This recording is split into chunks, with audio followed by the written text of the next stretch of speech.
Jet jade plant, ये देखिए कितना खूबसूरत। और इसको लगाया गया है इस तरीके से। ये देखिए, ये इसका पॉट है, इस तरीके का शेप का पॉट, और इस पर लगाया गया है जेट जेट प्लांट को। इसको आप इंडोर प्लांट के रूप में भी रख सकते हैं, आउटडोर भी। और बहुत सुंदर चमकदार पत्तियाँ, साथ ही साथ लगाना भी आसान। आप इसकी एक छोटी सी, ये इसका जो छोटा सा हिस्सा होता है ऊपर का, कोई भी टिप्स का, ये तोड़ करके और इसको कटिंग आप लगाइए। और ये देखिए, ये कटिंग लगाई गई है इस तरीके से, ये कटिंग लगाई गई है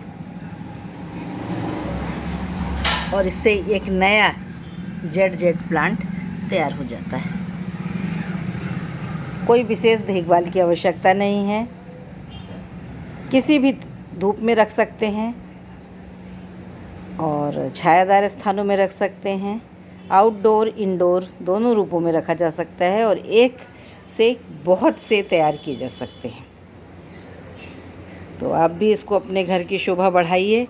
और ये सुंदर सी, काफ़ी पानी की भी ज़्यादा इसको कोई ज़रूरत नहीं होती है, खाद का ज़रूर ध्यान रखना पड़ता है। तो बस वही जो मेरी बगिया में मैया नर्मदा प्राकृतिक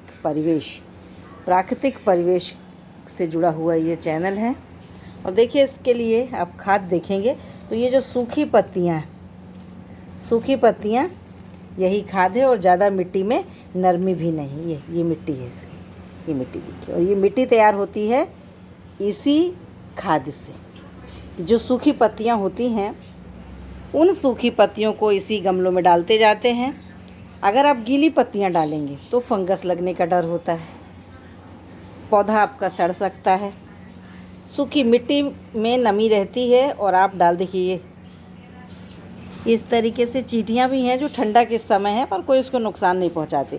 तो आप ये देखिए, आप इसमें सूखी पत्तियाँ डालिए।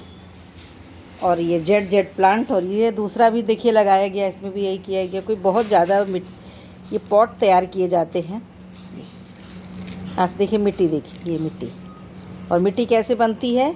यही सूखी पत्तियाँ जो आपके गार्डन में हों, या इस पौधे की पत्तियाँ चूँकि निकलती नहीं है, नहीं तो जो पौधा होता है उसी की सूखी पत्तियों को लगाते हैं।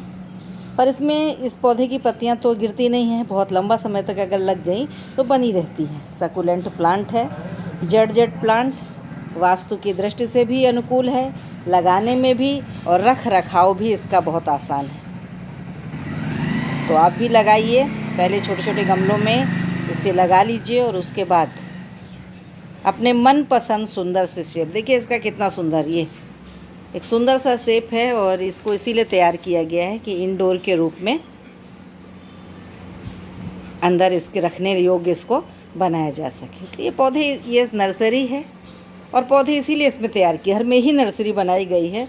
और आप ये देख सकते हैं, ये पौधे इसीलिए इस तरह से तैयार किए जाते हैं, फिर इनको सुंदर से गमलों में ट्रांसफ़र कर दिया जाता है। तो बनाइए, उपहार के रूप में पौधे दीजिए। पर्यावरण के रक्षक हम सब हैं, तो विशेष रूप से इस तरह के पौधे जो है वो लगाना चाहिए, जिसका रखरखाव सरल हो और कोई उसमें खर्च भी नहीं हो, और एक पौधे से बहुत से पौधे बना सकें, ताकि हम दूसरों को भी पौधों के रूप में उपहार दें। जब एक दूसरे को पौधे उपहार में देंगे तो निश्चित रूप से लोगों का प्रकृति के प्रति जुड़ाव भी होगा, सबके घर हरे भरे भी होंगे, और जब हरा भरा घर होगा तो हवा भी शुद्ध होगी।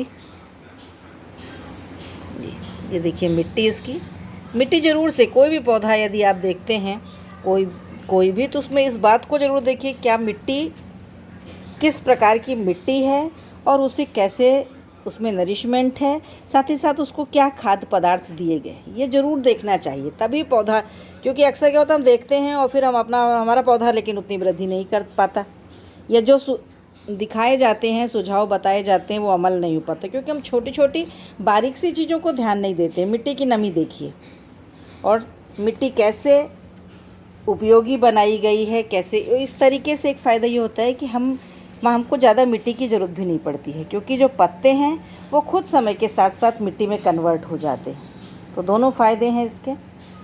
जुड़े रहिए मैया नर्मदा प्राकृतिक परिवेश यूट्यूब चैनल से।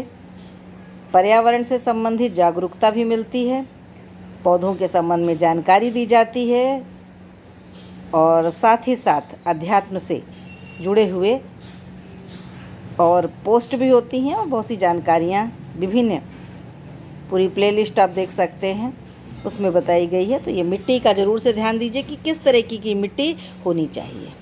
धन्यवाद।